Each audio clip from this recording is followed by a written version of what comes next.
Friends, welcome to my YouTube channel Saraswati Commerce Academy. तो friends, आज हम बात करने वाले हैं अपने 6 चैप्टर के बारे में, डिसोल्यूशन ऑफ पार्टनरशिप फॉर्म। हमने पहले ही इसके काफी सारे टॉपिक्स जो हैं कर चुके हैं हम इसके पहले से ही। और अगर आपने अभी तक वो टॉपिक्स जो हैं नहीं किए हैं तो आप डिस्क्रिप्शन बॉक्स में जाके वहां पे लिंक दिया हुआ है, आप उसे ओपन करके आप वहां से सीख सकते हो कि इस टॉपिक के बारे में क्या बताया गया है। तो फ्रेंड्स, आज हम बात करते हैं डिसोल्यूशन ऑफ पार्टनरशिप फॉर्म के नेक्स्ट टॉपिक के बारे में, जिसका नेम है accounting procedure on dissolution of partnership form. कि डिसोल्यूशन ऑफ पार्टनरशिप फॉर्म में जब डिसोल्यूशन किसी भी फॉर्म का किया जाता है, यानी कि किसी फॉर्म को बंद किया जाता है, तो उसके किसी ना किसी तरीके से अकाउंट्स भी प्रिपेयर किए जाते होंगे, अकाउंटिंग ट्रीटमेंट्स भी की जाती होंगी।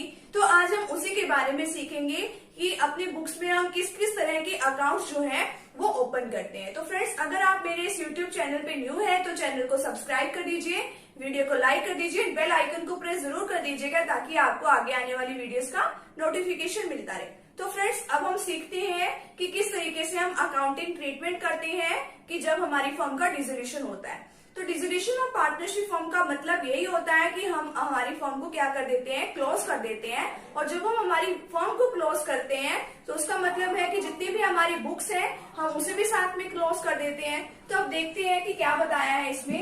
इन order to close the books of the firm, जब हम अपनी क्या करते हैं, अपनी फर्म की बुक्स को क्लोज करते हैं ऑन डिसोल्यूशन के टाइम पे the following accounts are open in the order given below. तो फिर क्या होता है कि हमें ये काफी सारे अकाउंट्स जो हैं वो ओपन करने पड़ते हैं। फर्स्ट है रियलाइजेशन अकाउंट, ठीक है। तो रियलाइजेशन अकाउंट को हम ओपन करते हैं और आज का हमारा टॉपिक भी ये रियलाइजेशन अकाउंट। रियलाइजेशन अकाउंट ही एक मोस्ट इम्पोर्टेंट टॉपिक है डिसोल्यूशन ऑफ पार्टनरशिप फॉर्म के अंदर, क्योंकि इसके अंदर ही क्या होता है कि हम अपनी जितने भी हमारी एसेट्स हैं उनको रियलाइज करा देते हैं। रियलाइज कराने का मतलब है कि उनको सेल कर देते हैं। सेल करने से हमारे पास पैसा आता है। और जो हमारे रियलाइजेशन अकाउंट होता है ये एक नॉमिनल नेचर का अकाउंट होता है। इसके अंदर हमारे जितने भी इनकम्स होती हैं उनको हम क्रेडिट करते हैं और जितने भी हमारे लॉसेस होते हैं उनको हम डेबिट करते हैं।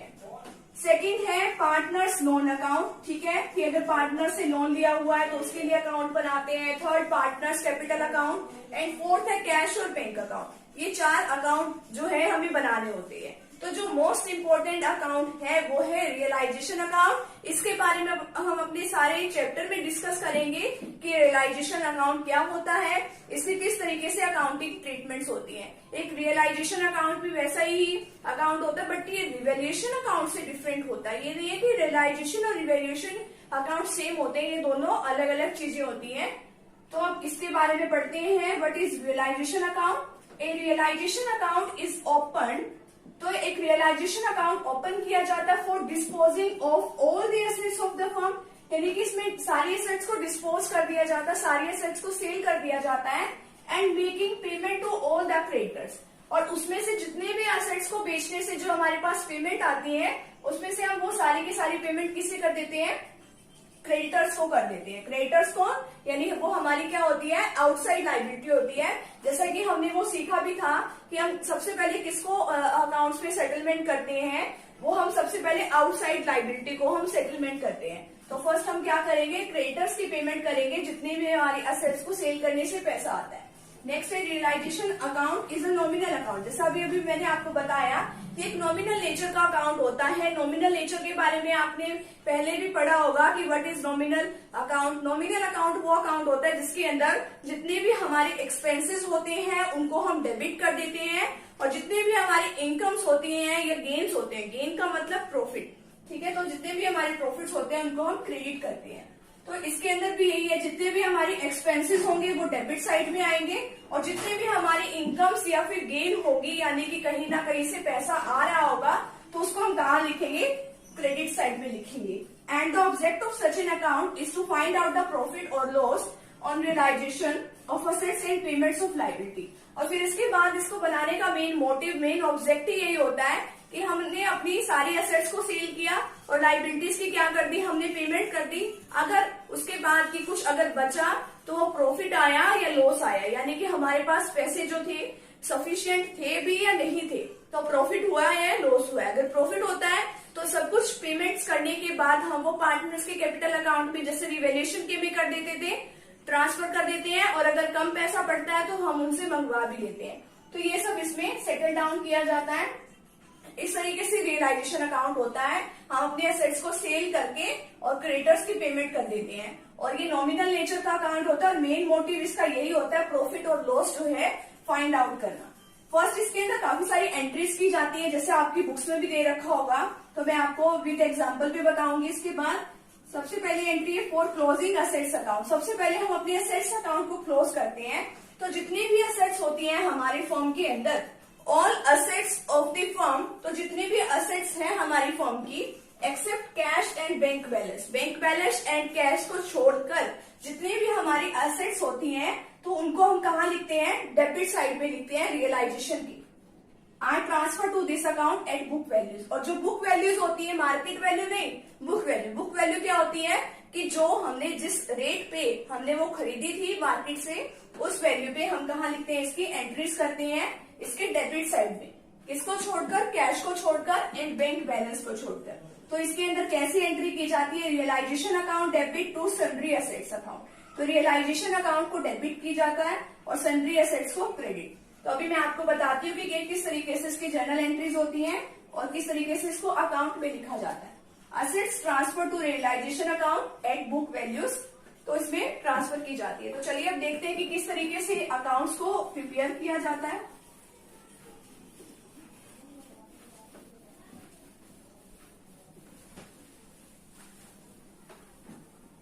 अब हम बात करने जा रहे हैं इनकी जर्नल एंट्रीज के बारे में और इसका रियलाइजेशन अकाउंट का क्या फॉर्मेट रहता है। आपके बुक्स में रियलाइजेशन अकाउंट्स अगर नहीं दे रखा कि किस तरीके से इसका ये फॉर्मेट तैयार किया जाता है, अगर आप ये पेपर में इस तरीके से फॉर्मेट बनाओगे एंड देन इसकी एक्सप्लेनेशन करोगे और फिर इसकी फॉर्मेट बनाने से क्या रहता है कि जो इसकी जर्नल एंट्रीज है वो इजी रहती है। अदरवाइज वो टिपिकल सी लगती है कि वो कुछ समझ नहीं आती। तो इसके आप एक काम कीजिए, इसका आप स्क्रीनशॉट ले लीजिए, तो आपको इजीली जो है समझ में आ जाएगा। आप इसका एक बार स्क्रीनशॉट ले लीजिए, देन आपको अच्छे तरीके से इसकी जर्नल एंट्रीज जो है अच्छे से समझ आ जाएंगी। तो फ्रेंड्स अब ये देखिए, इसमें फर्स्ट एंट्री क्या बता रखी है हमें, टू असेट्स रियलाइज्ड। ठीक है, जो हमने फर्स्ट एंट्रीज इसके अंदर की थी, हमने क्या एंट्री की थी, हमने ये वाली एंट्री की थी फॉर क्लोजिंग असेट्स अकाउंट। ये देखिए यहाँ पे हमने एंट्री कर रखी है for closing assets account. Realization account को डेबिट कर रखा है टू सन्ड्री असेट्स। ठीक है, तो टू सन्ड्री असेट्स यानी कि हमने असेट्स को रियलाइज कराया। रियलाइज कराने का मतलब क्या है कि हमने अपनी जितने भी असेट्स हैं उन सभी को क्या कर दिया, सेल कर दिया। सेल करने से यानी हमारे पास क्या आए, उनके पैसे आए। तो असेट्स रियलाइज कराने का मतलब है कि हमने ये असेट्स जो है वो हम रियलाइज कराने जा रहे हैं। जैसे स्टॉक है, प्लांट एंड मशीनरी, जितने भी हमारे पास असेट्स हैं तो वो हमने यहाँ पे लिखी। ठीक है, यहाँ पे हमने इनको असेट्स को रियलाइज कराना है, ये डेबिट साइड है। ठीक है, तो रियलाइजेशन अकाउंट इसकी वजह से क्या होगा, जो चीजें हमारी डेबिट साइड पे दी जाती है उसकी वजह से रियलाइजेशन अकाउंट डेबिट होता है, और जिसकी वजह से डेबिट होता है उसको क्रेडिट साइड में लिखते हैं। जैसे रियलाइजेशन अकाउंट डेबिट इसकी वजह से होगा, किसकी वजह से हो रहा है, टू सन्ड्री एसेट्स। हम यहाँ पे इसके नीचे नरेशन में लिखेंगे assets transfer to realisation account at book values. ठीक है, तो इसका ये फर्स्ट केस था, असेट्स हमने रियलाइज कराई, ये सब असेट्स रियलाइज कराई एंड ये इसकी जर्नल एंट्रीज बनी। अदरवाइज ये जर्नल एंट्री करना कितनी टिपिकल लगता है, ऊपर लिखो रियलाइजेशन अकाउंट, नीचे ये असेट्स, इसका फॉर्मेट बनाओ एंड देन इसको सॉल्व करोगे तो बहुत ही इजी रहता है। आगे आपकी बुक में दे रखा है कि only those assets which can be converted into cash are transfer to this account. तो जो अकाउंट्स यानी कि जो हमेशा कैश में जो जितनी भी है टर्म्स जो ट्रांसफर की जा सकती हैं उसे ही हम कहाँ लिखेंगे, इसमें रियलाइजेशन अकाउंट में लिखेंगे, अदरवाइज नहीं लिखेंगे। Fictitious assets such as accumulated losses, जो डेबिट बैलेंस है P&L का या डेफर्ड रेवेन्यू एक्सपेंडिचर, कोई भी यानी कोई भी खर्चा है जो फिक्टिशियस असेट्स के अंदर आता है, बहुत सारी चीजें आती हैं, तो आपको उन टर्म्स का ध्यान भी रखना है। उन टर्म्स को आपको रियलाइजेशन अकाउंट में नहीं लिखना। क्यों नहीं लिखना, क्योंकि वो जो है वो कैश में हम उनको बैलेंस मेजर नहीं कर सकते, तो दैट्स वाई हम इसको नहीं लिखेंगे। उसको हम क्या करेंगे, सिंपली उसको पार्टनर्स कैपिटल अकाउंट में ट्रांसफर कर देंगे। जैसे कि हमारा खर्चा है P&L का डेबिट बैलेंस आप याद कीजिए, अगर आपने पहले कोई वीडियो देखी हो तो P&L का डेबिट बैलेंस क्या होता है, हमारा खर्चा है, एडवर्टाइजमेंट के लिए हमने कोई खर्चा किया वो भी एक एक्सपेंस है, तो ये कौन बियर करेगा, तो ये जो हमारे पार्टनर्स है वो बियर करेंगे। तो इसकी वजह से पार्टनर्स को अगर उसके अकाउंट में से पैसा जाएगा पार्टनर्स के अकाउंट में से, तो उनका अकाउंट क्या होगा, डेबिट। किसकी वजह से होगा, इसका P&L का डेबिट बैलेंस है, एडवर्टीजमेंट का है, डेफर्ड रिवेन्यू है, तो partners capital account debit to profit and loss account to deferred revenue expenditure. ये क्या है, लॉस है, ट्रांसफर कर रहे हैं हम, कहां पर कर रहे हैं, उनके कैपिटल अकाउंट में। ठीक है। एंड नेक्स्ट दे रखा है कि अगर मान लो कोई प्रोविजन है, ठीक है, जैसे कि इस साइड में देखिए ये डेबिट साइड, ये क्रेडिट साइड है, अगर किसी भी चीज का कोई प्रोविजन दे रखा है ना हमारे पास, प्रोविजन किस किस चीज का होता है, बेड डेट्स का होता है, डेप्रिसिएशन का होता है, मशीनरी रिप्लेसमेंट रिजर्व वगैरह, ये सब जितने भी प्रोविजंस हैं इनकी अमाउंट को हम रियलाइजेशन अकाउंट में डेबिट साइड में नहीं लिखते, इसको हम कहाँ लिखते हैं, क्रेडिट साइड में, क्योंकि ये हमारा खर्चा थोड़ी ना होता है, क्योंकि हम प्रोविजन बना रहे हैं, प्रोविजन तो हम हमारे पास एक पैसा जो है रिजर्व में हमने बस एक तरह से रख दिया है, तो ये खर्चा नहीं है, अभी वो हमारा आ भी सकता है, वो तो हम अपनी सेफ्टी के लिए बना लेते हैं, तो उसको क्रेडिट साइड में ट्रांसफर किया जाता है by provision for doubtful debts. ये कहाँ पे, ये ओनली प्रोविजन की अमाउंट को यहाँ पे लिखा जाता है, जैसे डेटर्स के ऊपर हमने बेड डेट्स के ऊपर प्रोविजन बनाया, डेटर्स के ऊपर, तो डेटर्स को हम कहाँ पे लिखेंगे, डेबिट साइड में, बुक वैल्यू यहाँ पे लिखेंगे और हमारा प्रोविजन की अमाउंट हम यहाँ पे लिखेंगे। जैसे कि टोटल डेटर्स हमारे पास 50,000 के हैं और प्रोविजन जो डाउटफुल डेट्स के लिए बना वो कितने का बना, 4,000 का बना, तो 50,000 डेटर्स की यहाँ लिखेंगे and provision for doubtful debts हम यहाँ पर लिखेंगे। तो रियलाइजेशन अकाउंट डेबिट, इसकी वजह से क्या होगा, डेबिट होगा, किसकी वजह से, टू डेटर्स, तो realisation account debit to debtors, 50,000 से हम इसकी एंट्री करेंगे एंड यहाँ पे क्रेडिट साइड में है, तो क्रेडिट साइड में इसकी वजह से रियलाइजेशन अकाउंट क्या होगा, क्रेडिट होगा, तो इसकी वजह से by provision for doubtful debts, जो प्रोविजन फॉर डाउटफुल डेट्स है वो डेबिट में एंड टू रियलाइजेशन अकाउंट हम यहाँ पे लिख देंगे 4,000 से। ठीक है। एंड हम प्रोविजंस बनाते हैं बेड डेट्स के लिए, मशीनरी के लिए, डेप्रिसिएशन के लिए, तो इनकी वजह से हमारा जितना भी बनाएंगे तो वो उसकी वजह से रियलाइजेशन क्रेडिट में ही जाएगा। कैश और बैंक बैलेंस जो है मैंने आपको पहले ही बताया था, वो हम इसके अंदर नहीं लिखते हैं, रियलाइजेशन अकाउंट के अंदर वो हम इसमें ट्रांसफर नहीं करते, और हमारी जितने भी असेट्स होती है ना रियलाइजेशन अकाउंट में, वो हम ओनली बुक वैल्यू पे दिखाते हैं, बुक वैल्यू यानी जिस वैल्यू पे हमने ये खरीदी होती है, ना कि मार्केट वैल्यू पे। ठीक है। अब नेक्स्ट है फॉर क्लोजिंग लाइबिलिटीज अकाउंट, हम लाइबिलिटीज को क्लोज कर रहे हैं, तो देखिए जब हम असेट्स को क्लोज करते हैं वो डेबिट साइड में लिखते हैं, क्रेडिट का हमेशा उल्टा होता है, तो डेबिट साइड में हम असेट्स को क्लोज करके लिखते हैं एंड क्रेडिट साइड में लाइबिलिटीज को क्लोज करके। By sundry liabilities account, transfer कर रहे हैं जितनी भी लाइबिलिटी है इसमें हम असेट्स को ट्रांसफर करते हैं। ठीक है। तो इसकी वजह से हमारा रियलाइजेशन अकाउंट क्या होगा, क्रेडिट में जाएगा। ठीक है। तो सन्ड्री लाइबिलिटीज अकाउंट को डेबिट कर देंगे और रियलाइजेशन अकाउंट को क्रेडिट में कर देंगे। ट्रांसफर कर दिया हमने, ये जितना भी हमारा सन्ड्री लाइबिलिटीज थी वो हमने ट्रांसफर कर दी। बट हमें ये कुछ फॉलोइंग पॉइंट्स दे रखे हैं इसके अंदर, उसको ध्यान में रखना चाहिए। Only those liability which relate to third parties are transfer to realisation account. तो ट्रांसफर हम सिर्फ वही करते हैं जो थर्ड पार्टी से रिलेटेड होता है, जैसे क्रेडिटर्स बाहर के होते हैं जिनको हमने पैसा देना है इन फ्यूचर, या बिल पेबल हो गया, या आउटसाइड लोन्स हो गए, या फिर पार्टनर्स की वाइफ से हमने लोन लिया। पार्टनर्स के लोन को हम इसमें मेजर नहीं करेंगे, जो पार्टनर्स की वाइफ से लोन ले लिया वो तो थर्ड पार्टी हुई ना, उसका तो हमारी फर्म से कोई लेना देना नहीं है, तो उसको क्या करेंगे हम, उसको भी क्या करेंगे, थर्ड पार्टी में ही शामिल करेंगे और उसके लोन को हम, या जितनी भी लाइबिलिटीज बनती है वो लिखेंगे।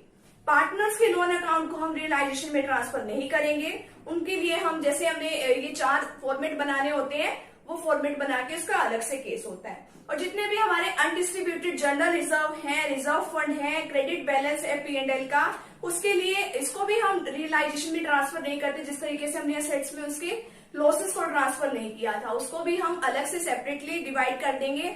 Journal reserve account debit, reserve fund account debit, और क्योंकि इसकी वजह से पार्टनर्स के कैपिटल अकाउंट में पैसा जाने वाला है तो उनके अकाउंट को क्या कर देंगे, क्रेडिट कर देंगे। नेक्स्ट इसमें एंट्री दे रखी है, entries for realization of assets. Then हमने क्या किया, हमने असेट्स को रियलाइज कराया। रियलाइज कराने का मतलब है कि वो सेल कर दिया हमने। तो देखिए हमारे पास हमने ये पढ़ा था कि नॉमिनल नेचर का अकाउंट होता है, तो जितनी भी इनकम्स या गेन्स होती है वो हमारे कहाँ पे आती है, हमारी क्रेडिट साइड में आती है। तो क्रेडिट साइड में जो भी एंट्री है वो यहाँ पे करेंगे एंड ये इसकी क्या बनेगी, ये इसकी जर्नल एंट्रीज बनेगी, cash account debit to realisation account. ठीक है। और कई बार क्या होता है कि पार्टनर्स जो है वो कैपिटल यानी कि जो हमारी असेट्स होती है, मान लो हमने उनकी पेमेंट कर दी होती है, वो कई बार क्या ले लेते हैं, पार्टनर्स हैं या फिर कोई थर्ड पार्टी हमसे क्या ले लेते हैं, इनके बदले में पैसे लेने की बजाय हमसे असेट्स ले लेते हैं। तो उसको हम क्या एंट्री करेंगे, bye partners capital account, assets taken over by partner. मान लो इसमें से कोई मान लो स्टॉक ले लिया या कोई प्लांट एंड मशीनरी ले ली, तो यहाँ पे हम ये नहीं लिखेंगे by plant and machinery taken over by the partner, bye partners capital account लिखेंगे, उसकी नरेशन भी लिख देंगे, असेट्स जो है वो किसने ले ली, वो पार्टनर्स ने ले ली। ठीक है। तो इस तरीके से इसकी हम एक जर्नल एंट्री कर देंगे, यहाँ पर भी partners capital account debit to realisation account. Next है entries of payments of liabilities. अब देखिए ये तो था कि हमारे पास ये इनकम आई, यहाँ से हमने असेट्स को सेल किया, अब लाइबिलिटीज की तो हमने पेमेंट करनी है। जब हम पेमेंट करेंगे वो हमारे लिए क्या है, खर्चा है। तो हम कहाँ से पेमेंट करेंगे, टू कैश या बैंक अकाउंट, क्योंकि हमारे अकाउंट से पैसा चला जाएगा फर्म की। तो लाइबिलिटी पेड इन कैश, तो लाइबिलिटीज को पेड किया, तो इसकी वजह से रियलाइजेशन अकाउंट क्या हो रहा है, यहाँ पे डेबिट हो रहा है। तो यहाँ पे लिखेंगे realization account debit to cash या बैंक अकाउंट। तो नेक्स्ट है when any partner agree to take over some liability. अब यहाँ पे देखिए, यहाँ पर भी लिखा हुआ है टू पार्टनर्स कैपिटल अकाउंट। ये क्या है कि पार्टनर्स एग्री हो जाता है कोई लाइबिलिटी को पे करने के लिए। कोई भी लाइबिलिटी, मान लो क्रेडिटर ही ए बी सी 3 पार्टनर्स है हमारे यहाँ, तो पार्टनर्स ने लाइबिलिटी ले ली यहाँ पे पे करने के लिए, और यहाँ पे उसने पे कर दिया। यहाँ पे उस लाइबिलिटी का नाम नहीं लिखेंगे, यहाँ पे सिर्फ इतना लिखेंगे टू पार्टनर्स कैपिटल अकाउंट। जिस भी पार्टनर ने, मान लो ए बी सी 3 पार्टनर है, तो यहाँ पे पार्टनर्स कैपिटल अकाउंट लिखने की बजाय हम लिखेंगे बाय एस कैपिटल अकाउंट, जिसने भी पेमेंट की है उसकी। ठीक है। तो इसकी जो जर्नल एंट्री है वो क्या बनेगी, रियलाइजेशन अकाउंट, इसकी वजह से डेबिट होगा, टू पार्टनर्स कैपिटल अकाउंट। ठीक है। नेक्स्ट है for payment of realization expenses. Realization को भी करने के लिए, फॉर्म को क्लोज करने के लिए काफी सारे एक्सपेंसेस को पे करना पड़ता है, वो भी ऐसे लिखेंगे टू कैश या बैंक अकाउंट। तो कॉस्ट ऑफ वाइंडिंग अप करने के लिए हमारी कॉस्ट आती है कैश या बैंक अकाउंट, तो realisation account debit to cash या bank, cost of winding up paid in cash. और कई बार इसकी भी लाइबिलिटी कौन उठा लेता है, एक पार्टनर उठा लेता है, तो यहाँ पे लिखेंगे टू पार्टनर्स कैपिटल अकाउंट। ये कॉस्ट ऑफ वाइंडिंग अप है पेड बाय द पार्टनर्स, यानी कि जो चीजें लेता है अगर पार्टनर के लिए वो खर्चा है तो डेबिट में, और अगर पार्टनर के लिए कोई इनकम मिल रही है तो उसको क्रेडिट में। ठीक है। और इसके बाद क्या होता है, सब कुछ बंद हो गया, फिर इसके बाद देखते हैं कि मोस्टली इसको इसीलिए बनाया जाता है कि ये इसके अंदर हमारा प्रॉफिट हुआ है या लॉस हुआ है। अगर वही रिवैल्यूएशन वाला रूल होता है, क्योंकि नॉमिनल नेचर क्या है, अगर क्रेडिट साइड ज्यादा है, डेबिट साइड का टोटल कम है, तो प्रॉफिट होता है, तो उसको पार्टनर्स कैपिटल अकाउंट में ट्रांसफर कर दिया जाता है। तो यहाँ पे आ जाएगा टू पार्टनर्स कैपिटल अकाउंट, उसकी जर्नल एंट्री क्या बनेगी, realization account debit to partners capital account. अगर यहाँ पे लॉस होता है बाय पार्टनर्स कैपिटल अकाउंट, ये क्या कर देते हैं हम, इस लॉस को ट्रांसफर कर देते हैं पार्टनर्स कैपिटल अकाउंट को डेबिट टू रियलाइजेशन अकाउंट। तो ये तो क्या था हमारा, किस तरीके से हमने रियलाइजेशन अकाउंट को प्रिपेयर किया और किस तरीके से इसकी जर्नल एंट्री होती है। और ये था कि अकाउंटिंग ट्रीटमेंट जो है वो हम किस तरीके से करते हैं। अभी तक हमारा फर्स्ट पार्ट ही हुआ है, आगे के टॉपिक समझने के लिए आपको नेक्स्ट वीडियो को देखना पड़ेगा, तभी आपको ये अच्छे से टॉपिक जो है अंडरस्टैंड होगा। और ये मोस्ट इंपोर्टेंट टॉपिक है, मोस्टली काफी बार ऐसा होता है कि ये एग्जाम में आ जाता है, 8 मार्क्स के अंदर ये क्वेश्चन मोस्ट इंपोर्टेंट है। तो आप अगले वीडियो लेक्चर्स को भी ध्यान से सुनिएगा, उसको अच्छी तरीके से अंडरस्टैंड कीजिएगा। थैंक यू वेरी मच, मिलते हैं नेक्स्ट टॉपिक के साथ एंड नेक्स्ट वीडियो के साथ।